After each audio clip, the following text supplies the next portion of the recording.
What is going on, guys? We are back playing some more Surviving with Botania. Today, guys, we are going to be setting up an automated Gourmaryllis setup. Now, this setup is going to involve us setting up an entire automated potato farm, but you don't actually need to do that. If you kind of want to roughly follow the idea, you can basically make an automated farm for any type of food. Just bear in mind that the better the food, like steak, it's going to give you more mana than, say, eating a raw potato. So just keep that in mind when you're making the farm. The only reason that I am doing potatoes right now is because it's a very easy farm to set up early. Eventually, we will redo the setup and move on to a cow breeding setup, which will get us a lot of leather then along with it, and we can cook steaks and then feed them to the Gourmaryllis to get even more mana. Now, this setup is a relatively big one, so just bear that in mind. I've already gone through and done basically all of the crafting that needs to be done.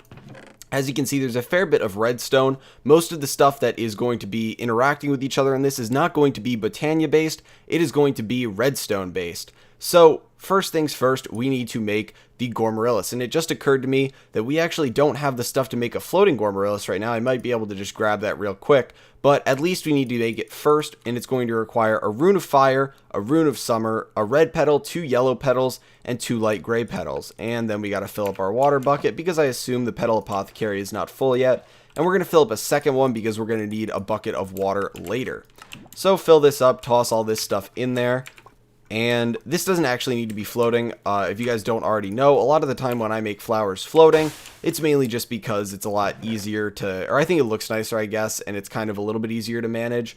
But this one is not going to be elevated at all, so we don't need it to be floating right now. So the rest of the stuff that we're going to grab, kind of going to go over it a little bit later, but I guess we can cover it now. We're going to need 14 dispensers at most, 19 hoppers at most. You don't actually need those to do this whole setup. You can use less, but at most for what we're doing right now, we're going to be using this. Then we're going to need 2 detector rails, 5 powered rails.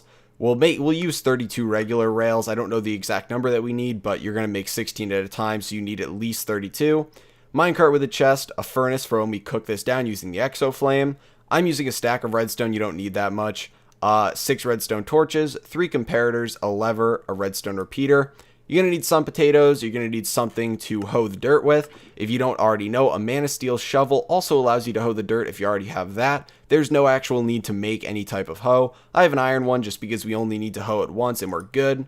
Then a mana pool, a hovering hourglass. We do have some soul sand here. It's going to be enough for 4 minutes. This time does get slightly adjusted based on how many agri-carnations you have, but if you do want to get this more exact, I would suggest using red sand, because then of course you can get 24, and that should do the same trick as for regular soul sand. We're going to need a pulse mana spreader, a regular mana spreader. Like I said, you can use different amounts of agri-carnations, but 8 is kind of the, 8's the best amount you could use. It's optimal, that's the word I was looking for. You need an exoflame for powering the furnace, item frame, chest, open crate, 1 hopper hawk, drum of the wild, and you're all good to go. Now, obviously, you need some potatoes too, and I would suggest farming up roughly, I would say 20 to 30 potatoes before you jump into this, just so that you have enough to go around a full time through the setup without actually having any issues. So I don't know if we can actually fit this all into our inventory right now. I do have a little bit of junk in here that I might need to dump out. Yeah, it looks like we need to drop some of this stuff off here. We don't need this living rock. We don't need that, so we should be all good to go now. We don't even need the shears. I might as well take those out now too, so they're not floating around where they don't need to be. And we can throw this down here. Okay, so this is going to be a slightly long setup to do, and I'm actually going to sleep before we get into this because it's nighttime right now. Unfortunately, again, we don't have any hostile mobs spawning, but luckily for me, I just upgraded my CPU, so maybe I can increase the render distance and we won't get any lag. I would hope so. I have an i7 6700, so it's like one of the best ones that I could have right now. But yeah, so we're going to jump right into this. Now, this is the area you're going to need to have cleared out, and it's such a pain in the butt for me to clear this out on a side note because there's these huge walls here, but luckily we've got the nice mana steel pickaxe that has been enchanted with efficiency and unbreaking, and it always recharges due to the, oh god, is it dissipation augment over there? So it's very nice. Didn't actually take too long to do, it's just kind of a pain in the butt. But yeah, so the first inner one is going to be a 9x9 square. So let me just make sure we got this right. 2, 3, 9. Yep, so 9x9. And then the outer one is kind of hard to explain, but basically you're going to want to do the 9x9. And then I guess it would kind of be, it's not even a square perfectly, but you're just going to go out 2 and do another square around this until one side where you're going to have a buffer of 2 and go out like this. So I'm just going to show you guys right here. Feel free to pause the video if you need to look at it. But the center is a 9x9 square, and then the other ones are 1 out from the side, except for one of the sides, which is 2 out. And this is basically just a generic area that you need to have open. The reason I kind of wanted to space it out a little bit from the base is so we have walking room right through here, since we're going to keep extending it this way for the most part, since there really isn't anything that way. Now, I'm going to be putting this side is kind of the main side that you're going to function a lot of stuff on at the beginning, but the side that's got the open space of 2 is where all the processing is going to happen. So if you want to have the side with 2 closer to your base, that's probably a good idea. So to start out, we are going to be placing down these dispensers, and we're going to be starting out with 5 on this side. So go 5 like that, and then we're going to go with 3 on this side. So 1, 2, 3, and then 3 on this side, and then 3 on this side. Now, it just occurred to me that I do need to get, actually I do have living rock bricks with me. We are going to need a couple just miscellaneous blocks here, but anything can work, so I'm going to be using the living rock. And what we're going to do is fill in these corner areas. So we're actually going to get rid of that, and we're going to fill it in like this and do that all the way around. So it's a little bit weird over here how you're going to be filling them in because it's a little bit different. But yep, you're going to cover these in like so. Fill these in. And there you go. And then the next thing we're going to do is grab out our hoppers. And I guess you could have done this first because it would make it a little bit easier. But then you're going to put each one of these down onto a dispenser. And as you'll notice, we're kind of making a full square up here for us to send the carts around on. And there we go. So we have hoppers down in all these. And as you can see, it's basically just going to be a 2 thick square all the way around. And then you can come in, and this torch is on the very center block right here, just so that I could remember that. Obviously, it's pretty easy to see, but we're going to take that water bucket, and we're going to put it right here. Now, we can go through and start hoeing all these out in the center, so we'll grab out our iron hoe, and go like this, and just hoe all of these out. Now, you will have some open spaces in here. As you can see, we've got 2 in these corners right here. You can use those for different plants that you might need. The center ones are going to be used for agricarnations, but if you want to use certain other ones, I guess you could use more agricarnations there. You know, anything that you might need to use, you can put there and you can put there. So that water will keep everything hydrated in there, and now we can start working on the redstone. So we are going to be wiring the redstone over all of these dispensers. So we'll start over here. It really doesn't matter where we start, but you got to keep something in mind once we go through here. So I guess what we can do is we'll leave this side right here to be the open side. And so we'll finish this going around here like so. Around, and actually, maybe we don't want this one to be, I'm trying to think. So maybe we want this one, if this one's the open side. I'm trying to think because we need to put down certain rails, and both are ugly. Let me just put it this way. This thing does not look pretty, so I'm trying to think of which would be the best way to go about it so that we have the most control. Let's just say right here we'll do it like this. So you're going to leave a spot right here open. You're not going to connect the redstone there, and we're going to take 2 detector rails, and we're going to put them down here and here, and then we're going to come over here, and we can take any block. I'm going to use the living rock one, and we are going to put it right here with a powered rail right here and right here. And then we're going to put a powered rail down right here.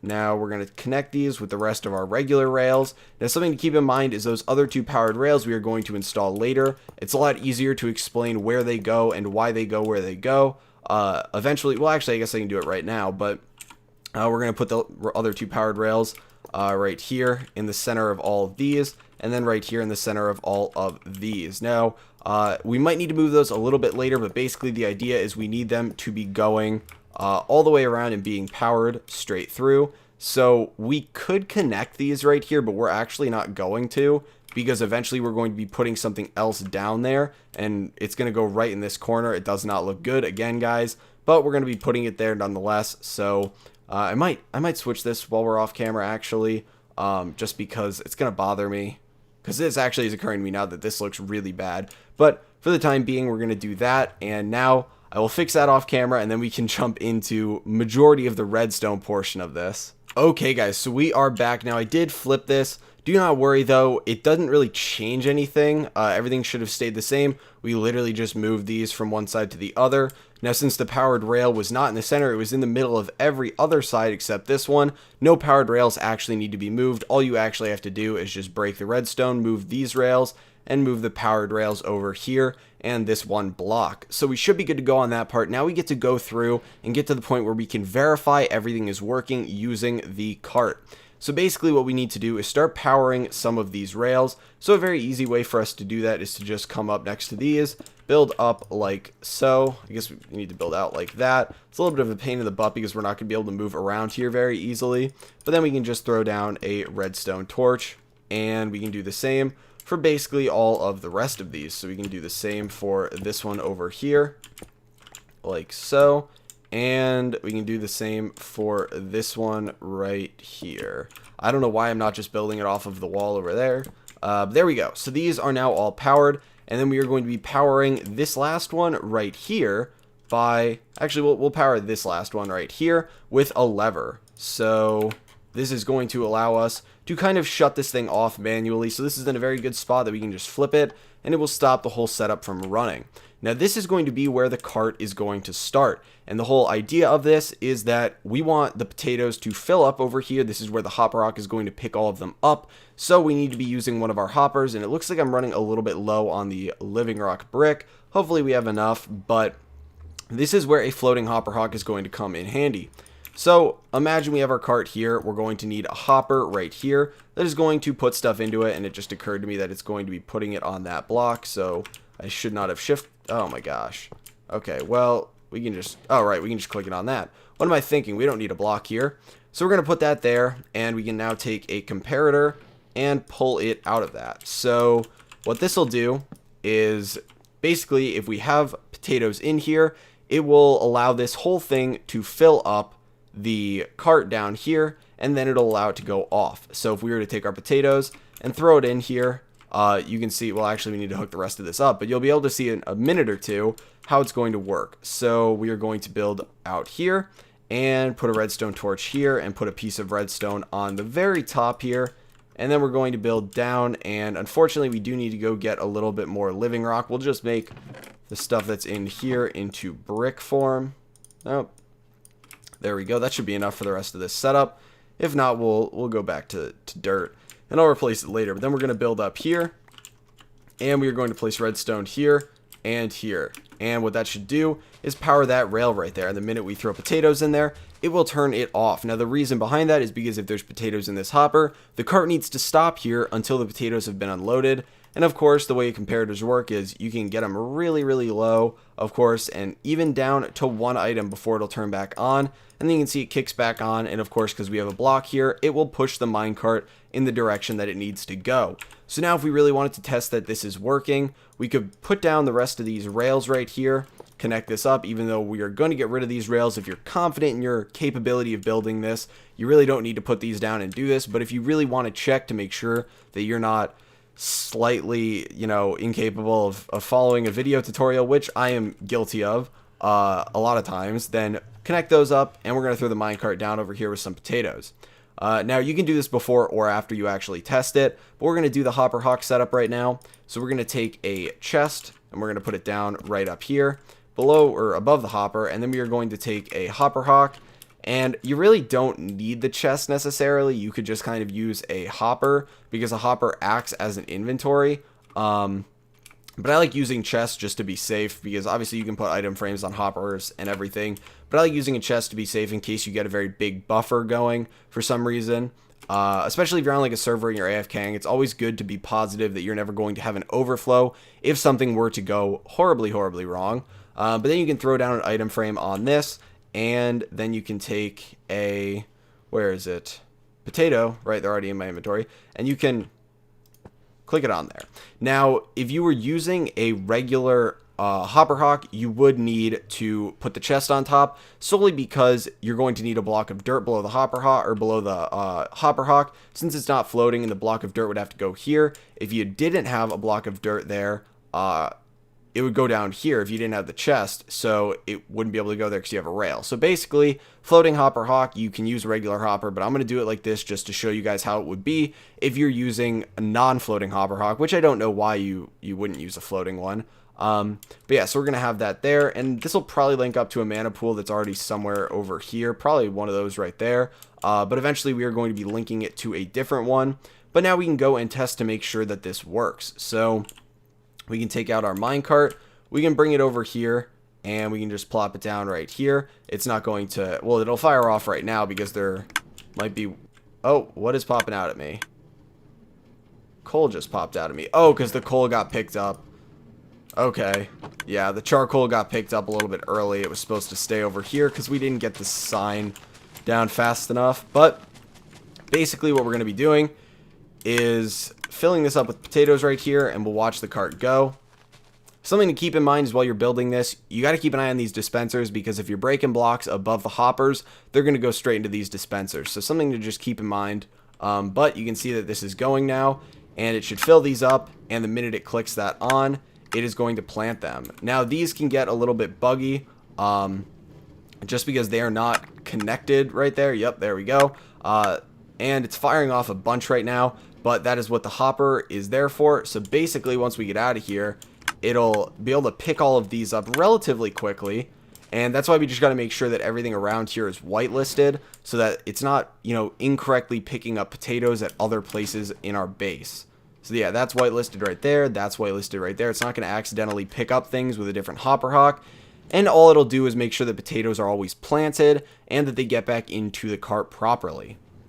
So the next thing that we need to do for this kind of step in the build is start adding the redstone contraption to it. So we're going to be using a drum of the wild. If you don't already know, this will allow us to kind of not manually, it'll allow us to automatically harvest based on certain redstone pulses, any kind of plant that is around here.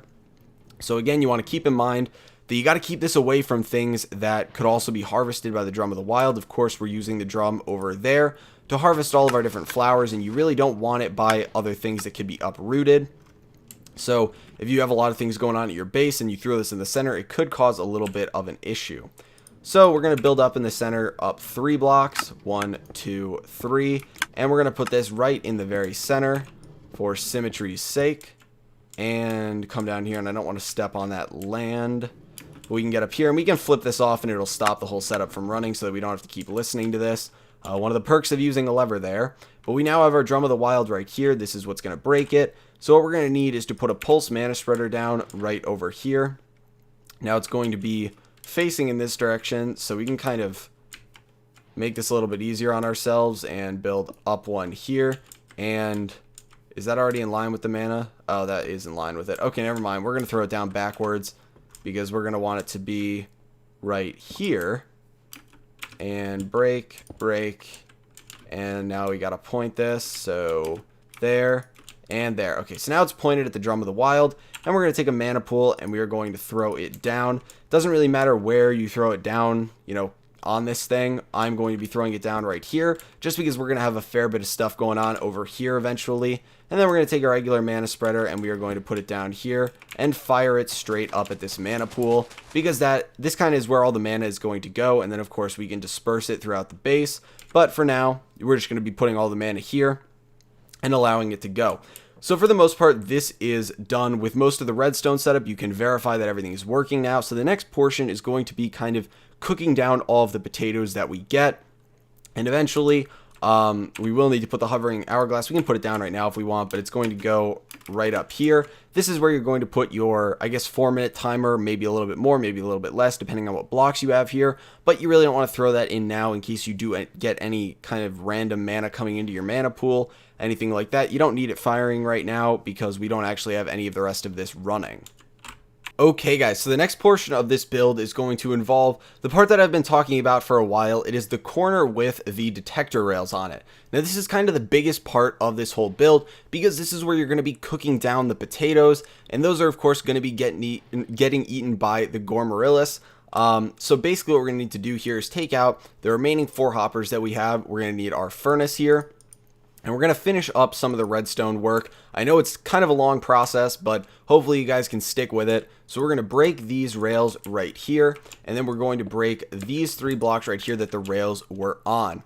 Now the furnace is going to go right here, right in the center there, and we are going to build up 2 hoppers from this, and then we are going to put a hopper into this lower one on that side and on that side. So it's kind of going to look like a little bit, well, I guess you could call it a hill. And what we can do now is take the rest of our rails and we can build, obviously shift clicking, on these hoppers and make kind of like a hopper mountain out of it. Now what this is going to allow it to do is as the cart goes on those, it will be able to deposit some of the potatoes in them as it goes. Now the only thing you have to keep in mind, and we're of course going to build to, deal with this, is that you don't want all of the potatoes to go in here, because if every potato it gets cooked down, then that's going to be a problem because your farm is not going to be able to replant, and then what's the point? So what we are going to be doing is getting out some of our living rock or whatever block you're using, and it looks like we are shy 1 torch, so we can actually come over.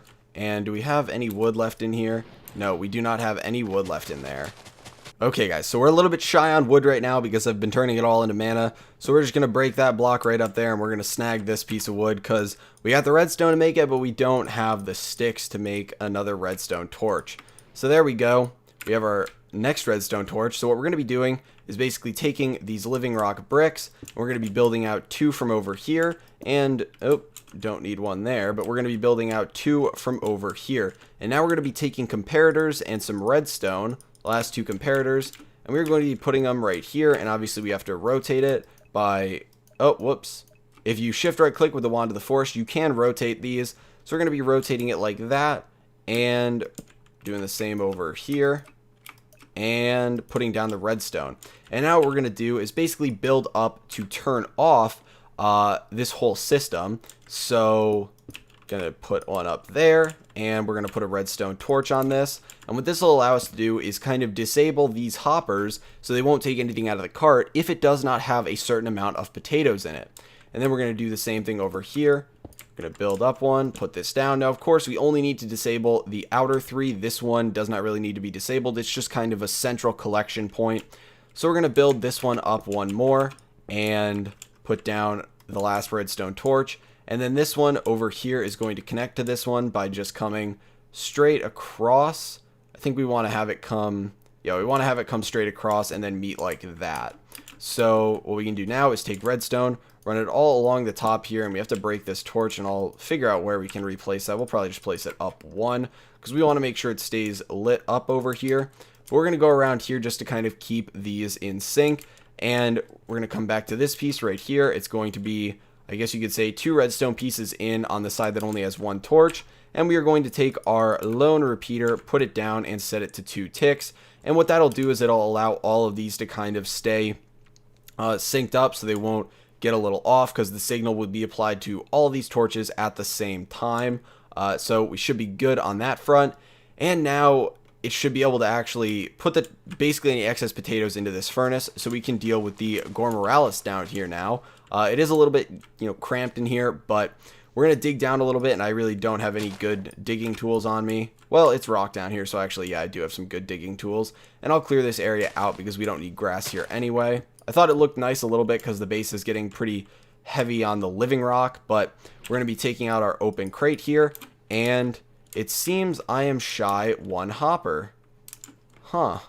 Okay guys, so I actually think I was short 1 hopper, so I went and made one, and now we are very close to finishing the setup. So basically what we're going to do is come down here, we're going to put down our open crate right here, we're going to attach the hopper onto this so all of the food that is getting cooked in the furnace with the exoflame will get dropped out of this open crate. And then we are going to keep going down here, and we're not even going to see the Gourmaryllis, which kind of is unfortunate because it looks pretty cool, but we're going to put it down here, and eventually we can cover it up. And I'm going to, I do have some dirt on me, but we can put the Gourmaryllis down. I guess we'll probably want to put it down right here. It doesn't have a very big range. I believe it's the block and then 1 around it for the food to get dropped, so just something to keep in mind. So we're going to put this down right here, and if we click on it with the wand of the forest, we want to make sure that it's bound to the correct mana spreader. So I am going to hop on up here and make sure it's bound to that one, because this is what's going to be putting the mana into the mana pool and then getting fired out at the Drum of the Wild. So Basically, now we have our entire setup done, except for putting down some of the remaining flowers. So we've got our exoflame, which we're going to put right here just to make sure it is in range of this furnace. And we don't really want to interfering with this one over here. I think that's out of range. But you can put down more than one if you really want. Just keep in mind that the Gourmaryllis can only eat things so fast. But unlike the exoflame, or the endoflame I should say, it does not leave them on the ground. It will just get rid of your food. So if you start dropping things really, really fast, like you've maxed out the speed at which you are cooking your potatoes, that's actually too fast. So I think it's like 6 or 7 are the most that you'd want, but 1 is perfectly fine. 1 is a very nice speed, and if you're really trying to min-max this plant, then this is not the setup to do it with, unfortunately. So I would say stick with 1. It'll get the job done perfectly fine, and it'll make it so that this plant is not eating your food without giving you any mana. But anything that's dropped here at the rate it's dropped should be consumed and give us mana, which will go to this mana spreader, which will go to this pool, and eventually will be used either for something else because it'll just be residual mana, or it will be used to tag the Drum of the Wild and break everything. So other than that, all we really need to do now is throw down our agri-carnations and kind of jumpstart this setup a little bit. And we should be good to go. So we can come over here, and these spaces right in the center here are perfect for the agri-carnations. Oh, that is not where we want that to go. Okay, so we can grab, get me in the center here and grab this. Plant them all right down here so they look nice. Obviously, you've got these open spaces here to put more down if you want, but 8 should be perfectly fine. It should also be able to keep up with the mana. If you are having mana problems for some reason, you can get rid of a couple of these, but obviously they do help because their sole purpose is to get you more plants, which will get you more mana in the long run. So everything should be good now. We should be able to hook this up and kind of test it out once we throw 1 piece of food down here. Now, the reason we have to do that is because if there's no mana in the mana pool, we can't have the Drum of the Wild break anything, and unfortunately then our whole system is just kind of flawed. So what we're going to do is throw down a steak. You'll be able to hear it get eaten, and we should see the mana fire up in here, and you'll see we get a fair bit of mana into this pool. So let's get it fully fired up there. It's really hard to see when you actually look at this, but you can see the amount of mana getting shot out right here. It's not a ton, obviously. A diluted mana pool, it fills up maybe I would say between a quarter and it's roughly a third of a diluted mana pool, if you're curious.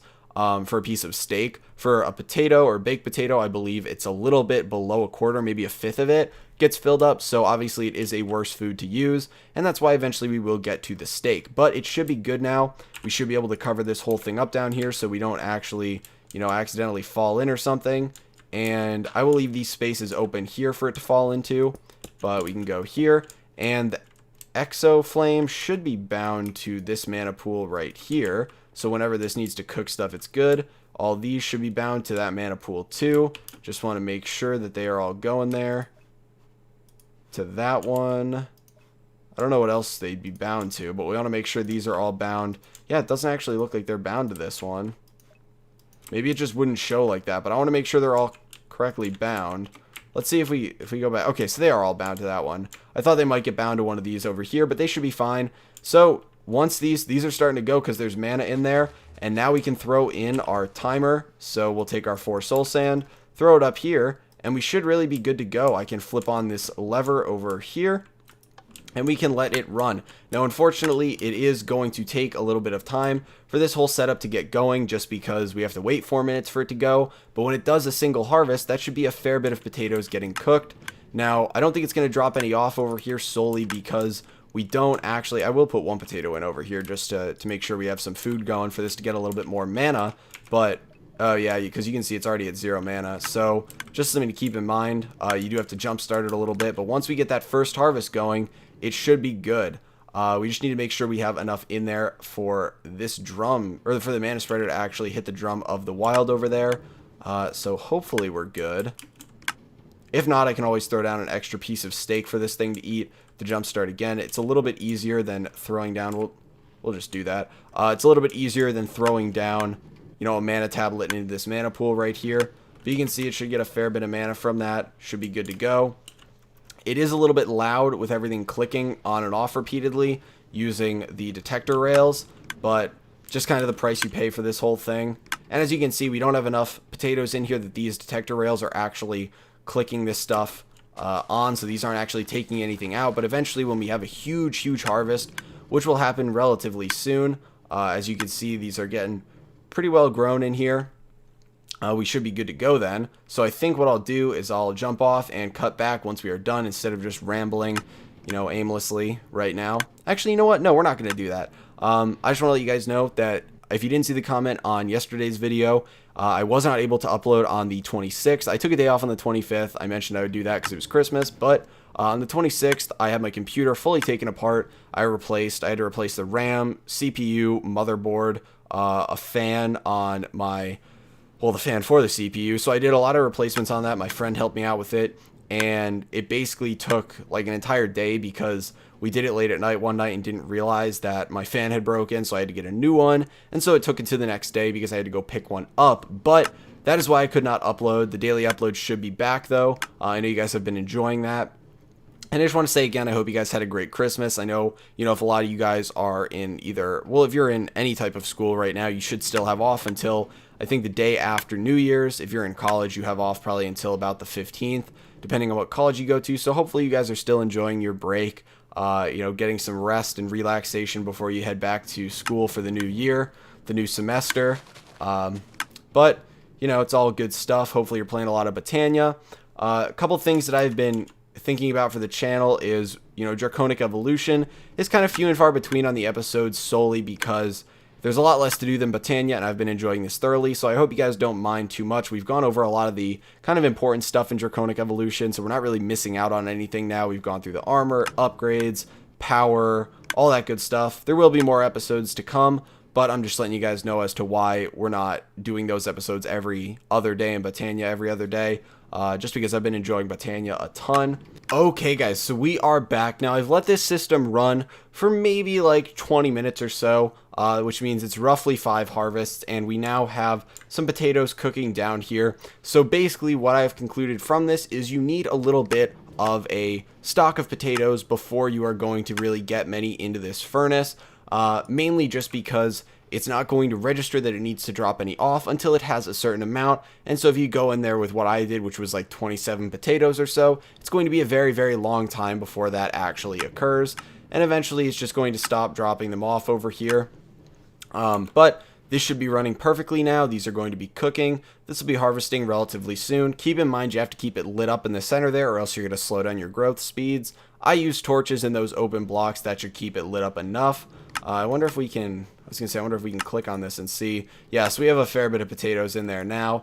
So we got these cooking. We should be getting a fair bit of mana coming up here every once in a while, since they only get dropped so often. So we can cover this up now, and the system should be running. So if you're curious what happened, you do need kind of a stock of potatoes, and you can either let it run like this and feed it a couple steak to give it enough mana to actually function and use the drum a couple times, or you can just farm the potatoes on your own and bring over a couple stacks and you'll be good to go. Either way, it kind of solves the problem that you would have. So that's going to be it for today, guys. Hopefully you enjoyed the video. If you did find it informative or entertaining, please feel free to give it a like, because it does help me out a lot. Sorry if I was a little bit out of it during the video. It is pretty late at night right now, but I wanted to make sure I got the daily upload out. So yeah, I'm sitting here. I have something that I got for Christmas, which is like, it's called Mr. Coffee. I would highly recommend it. Not sponsored video, but it basically keeps your coffee warm. It doesn't heat it, but if you already have it hot, it's able to keep it at that temperature. And it's just kind of like a little heated coaster. So I'm drinking my coffee that I've had sitting next to me for about 2 hours now, since I started prepping for the video, getting everything set, and actually recording it. So yes, I would highly recommend that if you're up late recording videos like Dr. Raychard. And we can actually watch this, because I wanted to show you guys, after that harvest, it takes a fair bit of time to get all these potatoes in there, because of, the harvest taking a fair bit of time to actually deposit them one at a time. And we'll watch it come over here and see how many it's going to drop off after that. Probably should be like 5 total, I think, at the end here.